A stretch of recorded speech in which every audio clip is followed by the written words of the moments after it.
fine, drop it.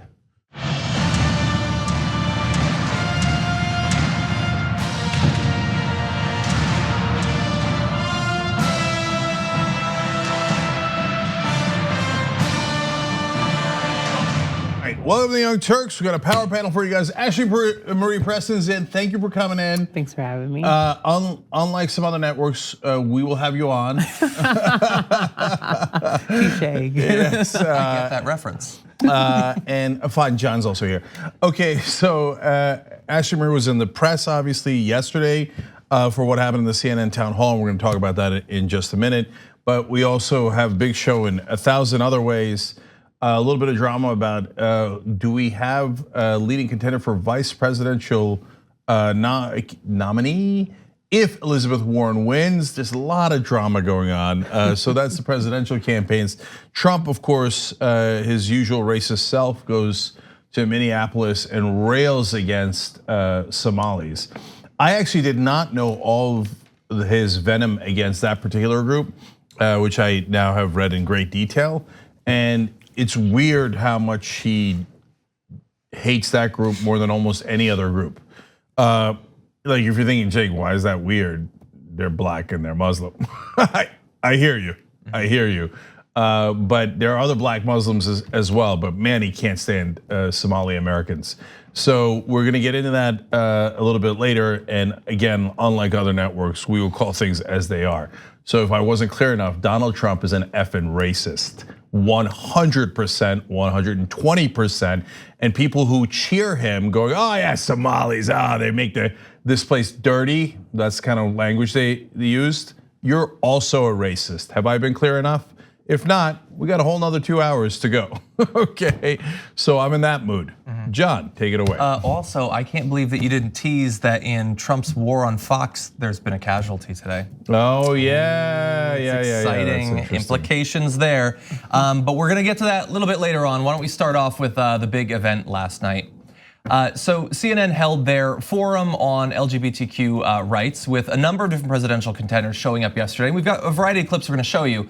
But although there was good representation, there was not universal representation for all communities affected by the issues discussed at last night's event. And so activists stepped in to make sure that their voices and concerns were heard. To validate the pain of our transgender siblings that demonstrated earlier and that have spoken up today. Especially black trans women. I'm so sorry. I don't want to take this away from you, but let me tell you something. Black trans women are being killed in this country, and CNN, you have erased black trans women for the last time. Let me tell you something. Black trans women are dying. Our lives matter. I'm an extraordinary black trans woman, and I deserve to be here. My black trans sisters that are here, I am tired. I am so tired. I'm just sitting there, and it's not just my black trans women, it's my black trans brothers too. So Don Lemon engaged with the activist, and we're gonna have a little bit more on that, but I wanted to give you both a chance to step in initially. So Ashlee Marie, you were supposed to be involved somehow in this CNN. Yes. So I want to talk about what Blossom C. Brown did there in a second, but first let's talk about what she was referring to in black trans women being erased from this event. Right. Well, so initially HRC and CNN had reached out to me to have me attend the event. I really didn't want to be too much involved because there's a lot of controversy right now with HRC's new president, who said some pretty controversial things in response to an op-ed of sorts from Out magazine. And his response to the transgender community was a little bit shaky. But after careful consideration and them continuing to reach out to me and offering me to ask questions to the candidate, I figured that it was an opportunity to really engage these candidates around the issues that are specifically impacting trans women of color. That is an opportunity that doesn't come around all the time, as Blossom C. Brown alluded to, and I was there for it. Hours before the event took place, I received a call from the producer that I had been corresponding with, and even in the opening of the call, I could hear this forced optimism in her voice, like she was about to deliver a blow. And she said, hey, we're so excited to meet you tonight, and it's gonna be a great event. By the way, don't worry about those questions or anything like that, but we're still excited to see you. When you come, you can find a seat. And I was like, wait, it was that blow when you know you've just been gaslighted, but you're trying to figure out like if it's like maybe I need more sleep, maybe it's those flights back and forth. Like, did I just hear her basically cut me and then try to make it look as though it's a beautiful thing? And so she then was like, oh yeah, like I understand, we're gonna do some amazing things with you in the future. And I was like, but you just gave us a voice and then you took it away. And at a time where Black trans women are disproportionately impacted by the actions of the current administration, we need to have visibility front and center. And so a lot of Blossom's rage and anger, as she's been talking to other outlets about, stemmed from people like me who, I mean, not only am I a trans activist, I'm a political analyst and cultural commentator. This is my trade. This is what I do. So the fact that I wasn't even doing something more involved to begin with, you know, even Chris Cuomo sitting there telling transphobic jokes, that could have been a seat that had a trans woman there, you know, and it was just one of those moments where I was reminded that no matter how high you think you are out in the world or in your industry, in your field, there are always those people who are there to remind you that we still have work to do. Yeah. So let me ask a couple more. First of all, HRC, a lot of people are familiar, but a lot of people aren't. It's the Human Rights Campaign. Yes, the Human Rights Campaign. And they were working with CNN, and they represent the LGBTQ community in a lot of ways. Well, let's just be really specific. They typically represent wealthy gay white men. And so what happens is that this goes way back to the days of ENDA, you know, with Barney Franken, the idea that we would just leave trans people behind, and it's just way too weird, way too confusing, way too complex. We'll come back for you all. We'll send you a postcard, happy holidays, that vibe. And so there was never any healing around that. And so what's happening, and it's not necessary, I don't know how much of it is HRC and how much of it is just those who are involved and it ends up informing the culture. But the truth is that there are many wealthy gay white men who use their sexuality as a shield to hide their racism, sexism, and transphobia. Peter Chill. Okay, well, he's an avid Trump supporter, so he's not hiding it very well.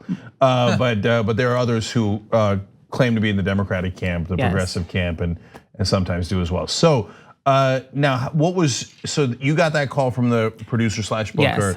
So what was your reaction, and what did you decide to do? Well, it was a really awkward situation because I had already promised people I would be in attendance. So people were excited to see me. Some people had even flown in for this event. So it put me in a really peculiar situation where I had to either decide whether or not I were going to play public relations and just try to keep it cute, smooth it over, or if I were going to stay on brand, which is say it like it is, shoot from the hip, give it to them straight up, no chaser. And that's what I did. So I went to Twitter and just let people know that, hey, you know, I was excited about this, but I'm actually going to pull out, because really, when you tell me that you want my visibility and not my voice, you are exploiting the optics. You are trying to present this false veneer that you're inclusive and we're doing this amazing thing, but in reality, you're not. The same dynamic that we see when sometimes a Black man's walking down the street and maybe a white woman across the street holding her purse, when trans women of color are in these very white, moneyed LGBTQ spaces, they take the mic and cross the street. They don't trust us. They don't know what we're gonna say. They're almost like, it's like we're like the relative that they'll let you sit at Thanksgiving dinner, but they're always keeping an eye on you because they don't want you to embarrass them in front of company. And that's kind of... Well, you know, it's interesting because as you were saying that, I was thinking it's kind of like how this establishment treats voters. Like, you're not allowed to talk to senators and congressmen. You're not allowed to talk to them at dinner. You're not allowed to go into their office and do sit-ins. You're not allowed to communicate with them because that's uncivil. Right? So we want the optics of a democracy without you guys actually having any power. So as you were describing it, that's what was resonating in my head. We're like, oh yeah, hey, why don't you show up and we'll show you on camera, but don't say anything. And so I guarantee you the reaction to Blossom is, see, we knew it. So, yeah, but that's the thing. It was a self-fulfilling prophecy. You did that because we could have did this one or two ways. You could have left me in the program. We could have asked questions that were pertinent to the experience of trans people who are disproportionately impacted, which is another thing. The fact that they have all of these, again, white, moneyed, wealthy, privileged people talking about experiences that don't directly impact them, it's like cosplay of trauma. They're doing trauma cosplay is what's happening. And so they're like, oh yes, we've been discriminated against, but you're building entire platforms on the backs of people who aren't invited into the room, they aren't at the table, nor are we invited into the conversation. So you're not allowed to complain about someone shouting if you never allowed them to speak in the first place. Exactly. Yeah. And so just real quick, last question on that front. Did you and Blossom talk ahead of time? No. So Blossom, it's really interesting. So Blossom and I have a history. If you recall the video at Politicon, it was me, Patrisse Cullors of Black Lives Matter, and Blossom Brown. That's who that was when we disrupted. It was MSNBC, Charlemagne the God. So with Ari Melber. And so like that, we have that history, but to be honest with you, contrary to popular belief, I usually don't like to be in spaces where I'm uncomfortable or that kind of possibility is present, which is why I decided to stay home. So Blossom, like many other people, had no idea until people started tweeting around, and while they were waiting on the program, people were like, oh my God, Ashlee's not coming. Did you see this thing that happened? Mm-hmm. Meanwhile, back at the ranch, President and Vice President of Trans Latina Coalition, Bambi Salcedo and Maria Ramon Taylorson, had their own demonstration with the flags when Pete Buttigieg was speaking. And then there was Shia Diamond, Angelica Ross was a part of that. So basically what you saw was trans women of color as a collective saying to the community at large, do better. What we're learning is that yes, race definitely does play a part in the discrimination that we face even within our own community, but it's a bigger conversation around class solidarity. And we saw this happen with even Ellen DeGeneres this week. Like these people who forget what it's like to be a person of marginalized experience, who've now crossed the threshold, and now they are distancing themselves from the realities that we face. And in terms of, so we've been covering all of the general debates, and we've been trying to note, what are they talking about? What are they spending time on? What are they not mentioning? What are they giving one question to and then moving on as quickly as they can? And I think I looked at an analysis that broke down the number of questions. I think they said there wasn't a single question that dealt with an issue specifically of concern to lesbians. I think they said there was one question that touched on the bisexual community. I think they said there might have been one that specifically addressed gender non-binary, the community. And then also when they asked you to not participate, it wasn't like, well, we understand your concerns, you want to represent your community, but don't worry, we're going to have other people that represent the community. You sit in the audience and there's nobody. No one. And so there was a specific topic that you wanted to bring up, correct? If you had questions. There were a few actually. So the one that they were excited about was the question that I had about TSA and about the scrutiny that trans and non-binary people experience while traveling. Then there was FOSTA SESTA and like the conflation of sex trafficking with voluntary sex work, being that we're a community that on a national average makes less than $10,000 a year. And so sex work is a means of economic stability for many trans and non-binary people. So whether we agree with it or don't agree with it, it's a very real reality that we need our candidates to be in dialogue with us about. The other question that I had was around incarcerating trans women in men's facilities. Like there's a lot of danger and violence there, not just from the inmates, but the actual corrections officers. And then on top of it, why do we have trans women in prisons in general when literally 94% of our crimes are out of survival?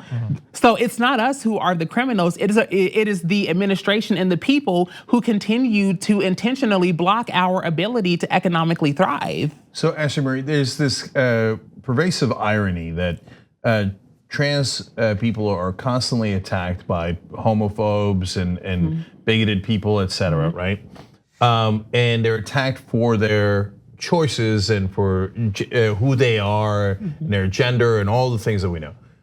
But yet at the same time, the reason they can have work as sex workers is because that is something that folks seek out all the time. Listen, the Republican Party paid my rent for so many years, kept clothes on my back, kept food on the table, which is so interesting that literally most of these men on Capitol Hill who are legislating our lives away are actively participating in the sex work trade and who are engaged with us. And so I think it's one of those things where when we look at what these policies should look like, they should be policies that are going to be well informed and that are going to speak truth to power about what these dynamics look like. And so the biggest part of the evening, to be honest with you, that made a lot of us upset, speaking of Blossom C. Brown, was when Don Lemon had that moment in which he said to her, listen, that's why we're all here, to validate people like you. Would you like to see that? Sure. We actually have that clip. Yeah. I'm gonna say what No, come here. No, I just want to ask you something. Come here. Tell me, come here. I want you to talk. What's your name? I'm Blossom C. Brown. Blossom, let me ask you. Google me. Blossom. Please Google me. Blossom, thank you. Let me tell you something. No, don't come on the stage. Don't come on the stage. And may I have the mic? Okay. May I have the mic? Blossom, let me tell you something. The reason that we're here is to validate people like you. That is why we're giving, but that is why we're here. Okay, but Not one black trans woman has taken the mic tonight. Not one black trans man has taken it. Fuck you. yeah. Hang on, we can't hear you. Blossom, we can't hear you. Here, Blossom, we can't hear you. Baby, your actions have to speak louder than words, because guess what? Not one black trans woman has taken the mic tonight. Not one black trans man has taken the mic tonight. Yeah. Show me. Blossom, Show me. Blossom. Okay, thank you. I appreciate it. Blossom, you're a black trans woman. You have the mic in your hand. I've taken it and given it back to you. We want to hear from you. We have had trans people of color. We've had all people here, and you're welcome. But we are proud and happy that you're here. We're proud and happy that you're here. Yes, but remember, we're on our time constraint. All right. Thank you, Blossom, and I appreciate it. Yeah, that's how anti-blackness works amongst people of color. That's what anti-blackness looks like.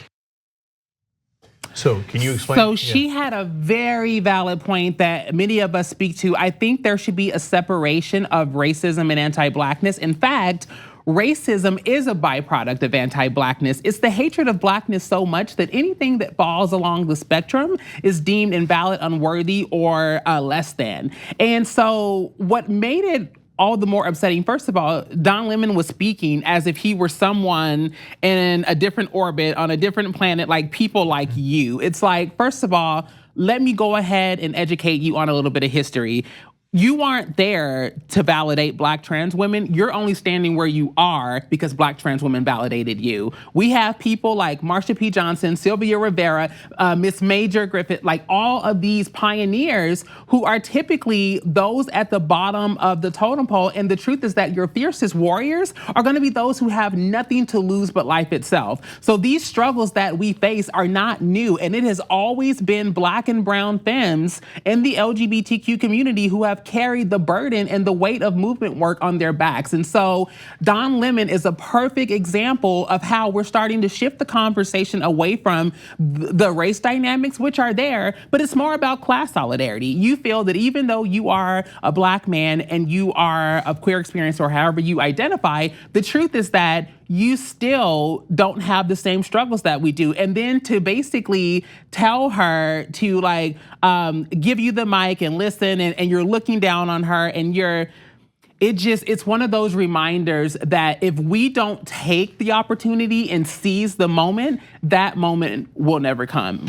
So I want to clarify to the audience, if you're not in this community and you haven't heard some of the language around it, you haven't heard some of the issues around it, there's so many things you're saying, Ashlee Marie, that I think resonate with everyone, and I just wanted to focus on that. So the reason why you'll have the loudest voices and the rebels, the revolutionaries, usually a lot of them come from poor middle class backgrounds, is because they, just like Ashlee Marie just said, because we don't have much to lose. So you're not gonna get a multi-million-dollar anchor to be the revolutionary. They weren't hired for that role. And they're not, their heart's not into it. And I don't blame them. I get it. Like, if you're making a ton of money and you're in a position of power and privilege, it's a little weird to say, yeah, let me give all that away and let's get real change, etc. That's how they perceive it. Now, should they? I think they should, but I'm not surprised that they don't, and I'm not surprised that they don't even see it. It doesn't mean that they're necessarily bad people. It just means like, hey, wait a minute, maybe I should think about my privilege for a second, and that person that I get turned off by, why am I getting turned off by them? Well, they're speaking out of turn, but why are they speaking out of turn? Because as you were talking about, it's about class, it's about all these issues put together because nobody ever gave us our turn. But it's embarrassing and idiotic because basically you're playing step and fetch it, Don. They just told you, hey, come get your people. That's what they did. And so having you as a black man standing there, you may think that you've reached, you've arrived and you're at this new level of worth and value. But at the end of the day, we are all the same. The 1%, the top people who are the decision makers, the people who are closeted racists, who control all of this, they still see you as the same. You're just a prop, just like you're trying to utilize us as. And I think that the other piece of it too, that it's at the tip of my tongue. I was trying to catch it a moment ago. The other piece is that Can I ask you one question as you'll recollect that in a second. So when are Republican politicians more honest? When they're with sex workers or when they're out in front of a camera? Sex workers, yeah. In fact, that's how we know who to vote for. Trust black trans women this election. We'll know who to vote for.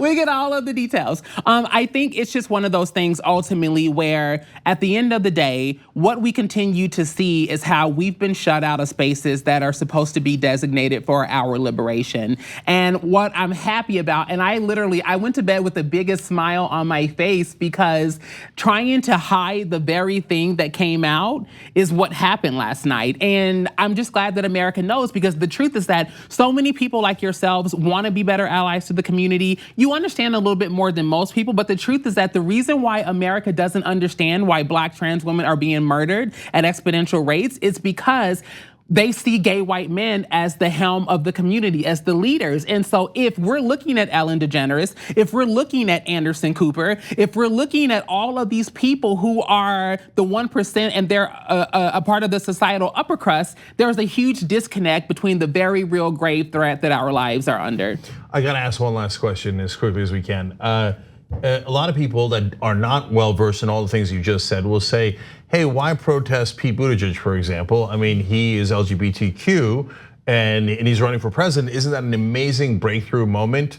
So how can you help have people understand that if in fact that's really what was happening? Yeah, I don't know. I think I haven't talked to some of the people who organized that yet. What I do know is that some of it is just timing. So it literally is, because we see the edited version, but we don't know like what led up to that moment. The other piece is that from what I understand, there's a lot of conversation around Pete Buttigieg from community, more specifically gay men even, who are kind of like, you represent this kind of like respectability politics that are authored by people that don't respect us. And so Pete's a different kind of gay. And I think he's actually said that in interviews, that he doesn't really connect or resonate with some of the narrative of the gay man. And so there are some people, from what I've heard, who feel that there's a lot of, I don't know, internalized homophobia there maybe around like trying to perform for a cis hetero society that says you're lucky that you even got in this race. And so like, let me not, be too gay, or like, something that will make me fall into this tropism of what it means to be gay. So that's some of the criticism that I've heard on that end, but it could have been coincidence. I'm not sure. Okay, fair enough. All right, guys, we got to take a break. When we come back, we've got a lot more politics for you guys. So stay right with us. We hope you're enjoying this free clip from the Young Turks. If you want to get the whole show and more exclusive content while supporting independent media, become a member at tyt.com/join today. In the meantime, enjoy this free segment. All right, back on the Young Turks. Look, there's a ton of comments. They're so wonderfully supportive.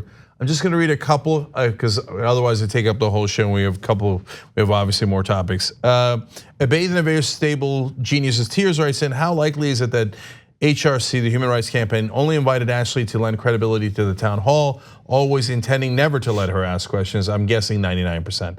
Look, I don't know the answer to that, and I can't speak on that. Do you? I kind of felt that. I felt it was a thing of we want your visibility and not your voice. We want your presence, but not your politics. Yeah, I hear you. Naomi Ridley writes in, Ashlee Marie, I am so sorry that this happened to you and to the Black trans community. We are with you and appreciate your work. And last one, My Gay Marriage writes in. Yes, Ashlee Marie Preston here to talk about the Equality Town Hall.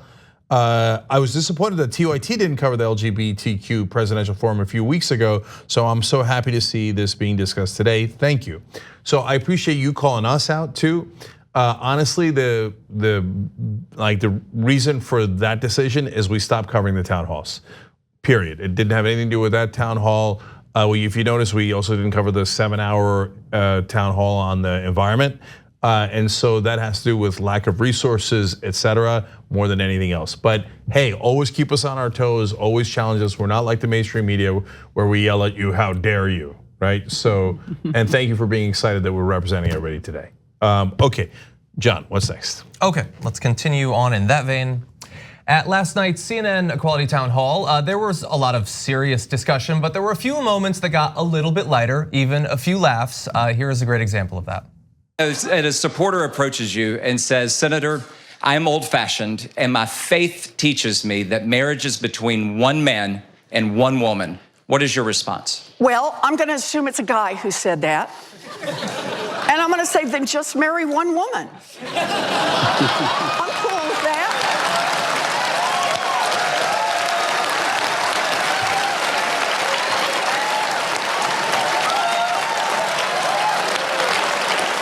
Assuming you can find one.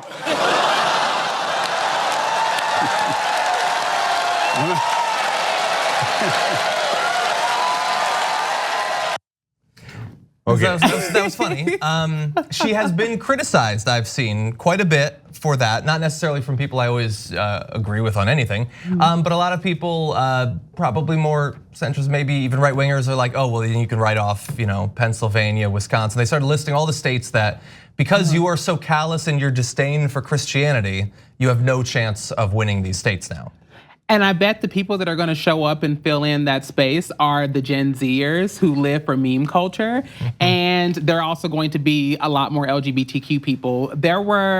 This is probably one of my favorite moments with Warren.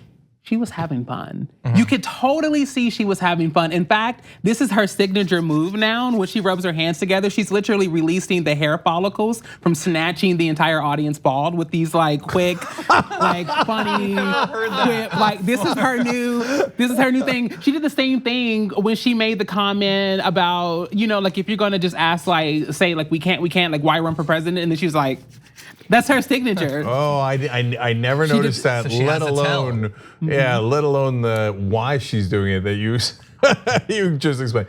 I want to be clear and fair. You're an advisor to Elizabeth Warren? I'm a surrogate.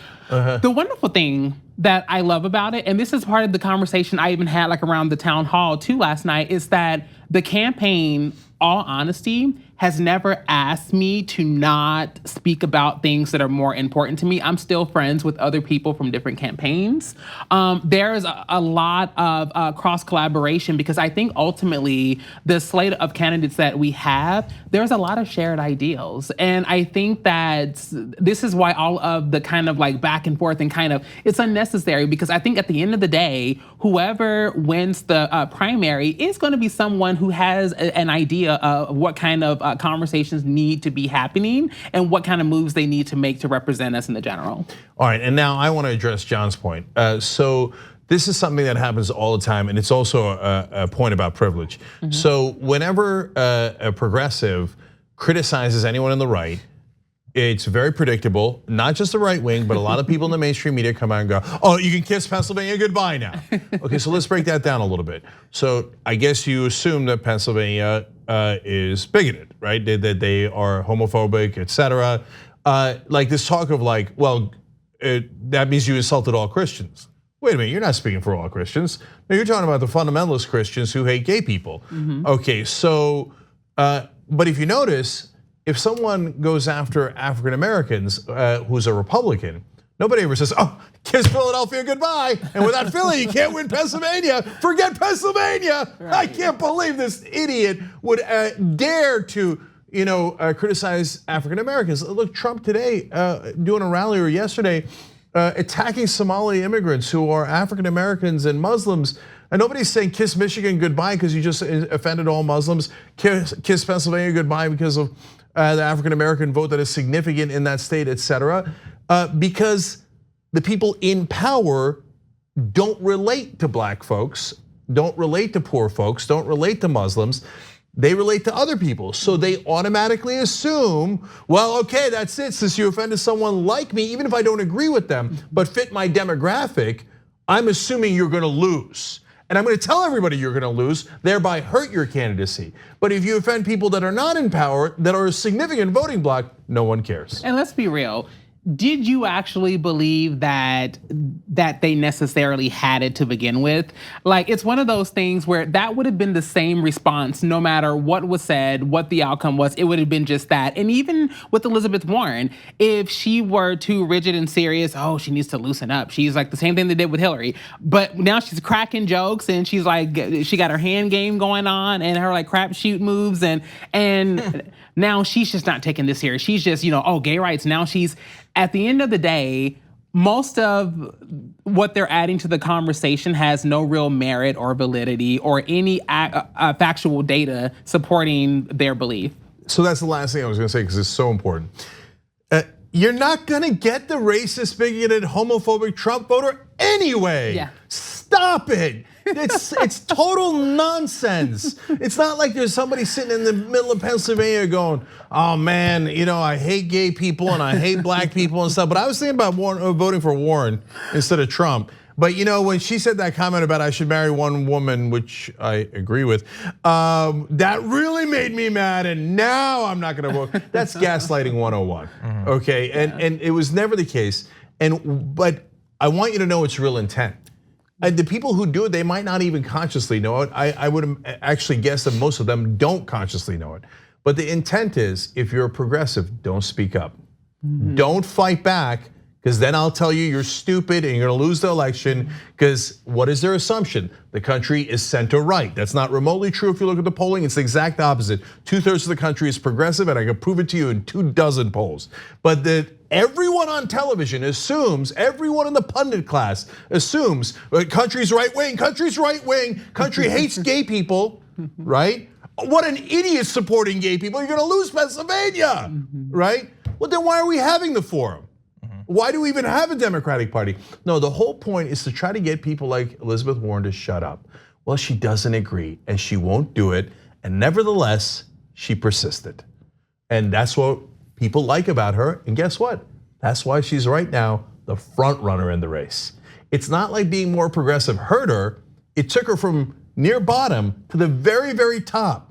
How many times have you heard pundits on television go, you know what, it was a brilliant move by Elizabeth Warren to be really, really progressive. It took her from anonymity nearly, and I mean after they wrote her off in the beginning, you remember that? After the Native American heritage so-called scandal, controversy, etc. Every so-called smart analyst on TV was like, oh, she's done, we're done with her, right? Now she's #1. How did she get there? Through bold, progressive plans. And credit. One of the things I love the most about Elizabeth Warren, she gives credit where it's due. So she will give Bernie credit. She will give Castro credit. She will say, you had this amazing idea. I support that. I may not understand the nuts and bolts of it, but you know what? You're working on this. I support that. And I think that it's going to take a candidate who's going to be able to unify. And so that 2/3 that you're talking about, I think it's because we're all starting to see through the gaslit fog of the GOP and these talking heads and political hacks who are just trying to scare us because really they're afraid because they know TikTok time's up. All right, love it. Let's move into darker territory. Yes. Okay. It took Ben Shapiro only a couple of minutes to move from a quote from last night's Equality Forum, Beto O'Rourke talking about tax breaks for religious organizations that discriminate against certain Americans, to threatening to gun down either Beto O'Rourke or a truancy officer were they to come to his door in a circumstance he didn't like. If that seems crazy, It's his show. Let's watch. In other words, if you're a church, you're not infringing on anybody's rights. You're just saying you can't come here for your marriage. Go to the church down the street. You're a religious school. You're saying, listen, you want to learn about gay rights? Go to the public school down the street. You're not infringing on anybody. Your mere existence is an infringement, according to Beto O'Rourke. The institutional existence is an infringement on liberty, according to Beto O'Rourke, and you must be shut down. You want a culture war in this country? You damn well have it, Beto O'Rourke. You want a culture war in this country? We want this country to come apart at the seams? This is how you do it.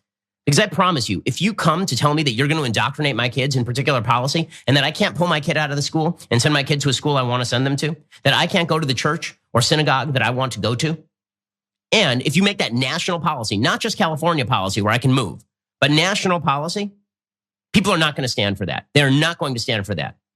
And if you send a truant officer to remove my child, I have two choices at that point, right? If I have no place to move because you've now made this national federal policy, I now have two choices. One is to leave the country utterly. Two is to pick up a gun. Those are the only choices that you have left me. And now people on like, oh, this is, how could you say stuff like that? How could you be so extreme? It's not extreme to defend the fundamental rights the Constitution was created in order to protect. Beto O'Rourke does not get to raise my child. And if he tries, I will meet him at the door with a gun. That is insane. That is insane. If he tries to remove my child from my home, and well, he's not suggesting that. Where do you think this goes?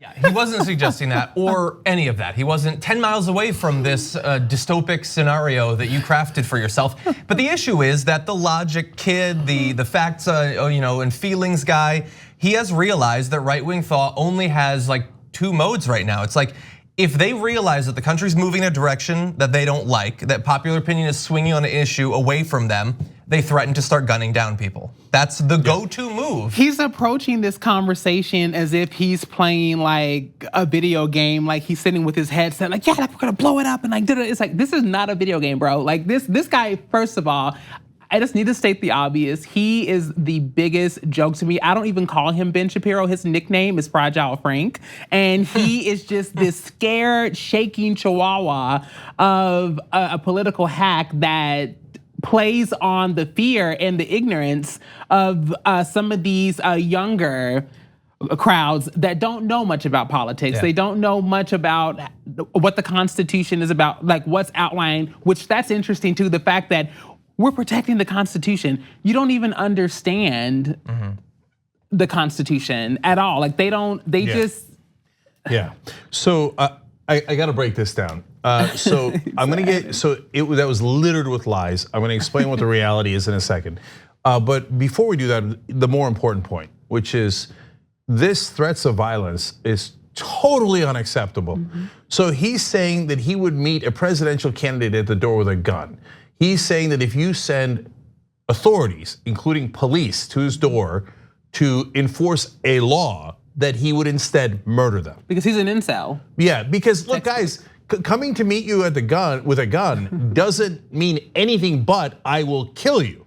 It doesn't mean I'll come with a gun and flowers. There's not anything you can do with a gun except to kill someone. So he's saying I will not follow the law. So not surprising, he supports Donald Trump. And if you try to make me follow the law, if a cop tries to if a black guy says, hey, I know my rights, the cops kick the living crap out of him. Guys like Ben Shapiro say, hey, you should have listened to the cops. And here's Ben Shapiro saying, if a cop shows up and tells me what to do according to the law that the whole country passed, I'm gonna murder them. Two options: leave the country, pick up a gun. And I think what we're seeing is that energy is what happened after the Civil War in the South and Jim Crow laws. And it was that idea that we've been defeated, our ignorance and cognitive dissonance has been penetrated. And so now the only option is to go out with a bang. Yeah, and so let's be really clear about what Beto actually said, because from just that clip, you must assume, oh, Beto said he's going to strip all of your kids and take them into the woods to do pagan rites around a bonfire.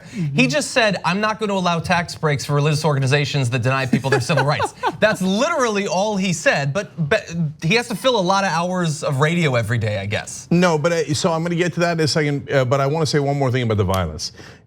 We even laughed on this panel because Ben Shapiro, really, what are you gonna do to anybody, okay? Now look, they're very weak, so they hide behind weaponry.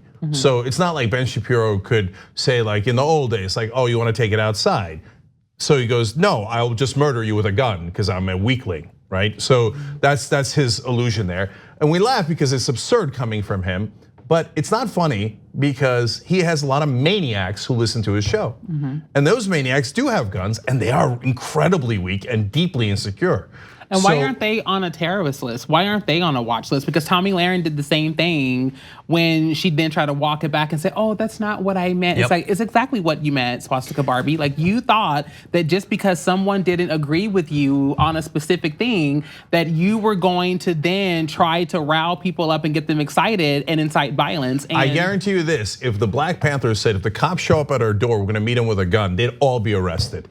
And they'd definitely be on a watch list. But you have right-wing privilege in this country. You can threaten to murder cops all day long if you're a right-winger, and your crazy audience could actually do it. But let them kill a black person though. Blue lives matter, yes, like why are you, but then all of a sudden, when the law's on our side. And you don't allow me to be a bigot, then I'm gonna shoot all the cops. That's what Ben Shapiro says. All right, so now let's get to finally to all the lies as quickly as I can. He says, oh, you come in and make my kids do certain things at a school. Beto wasn't talking about schools at all. If you're talking about Catholic schools, etc., they're perfectly allowed to exist. If you're talking about churches, he makes it seem like, no, Beto says and Democrats say you must teach this. Like this is a specific thing you must teach at your church or at your school. He's not saying any of that.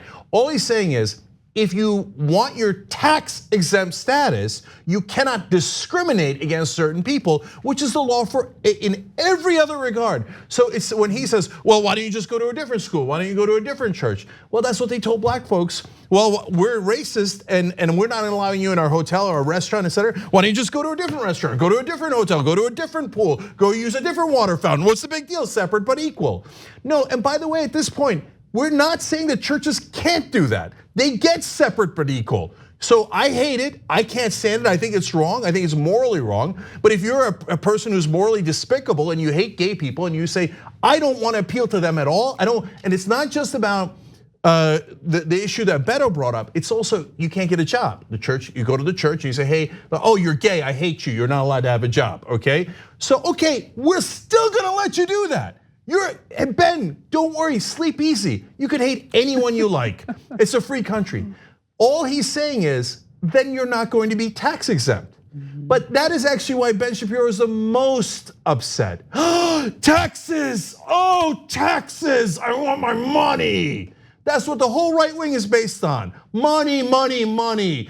I want to cheat on my taxes. As a hateful, bigoted church, I want, or a mosque, or whatever religious institution that wants to discriminate against other people, they say, no, I want to be able to discriminate and pay zero taxes. Why? I don't pay zero taxes, you don't pay zero taxes.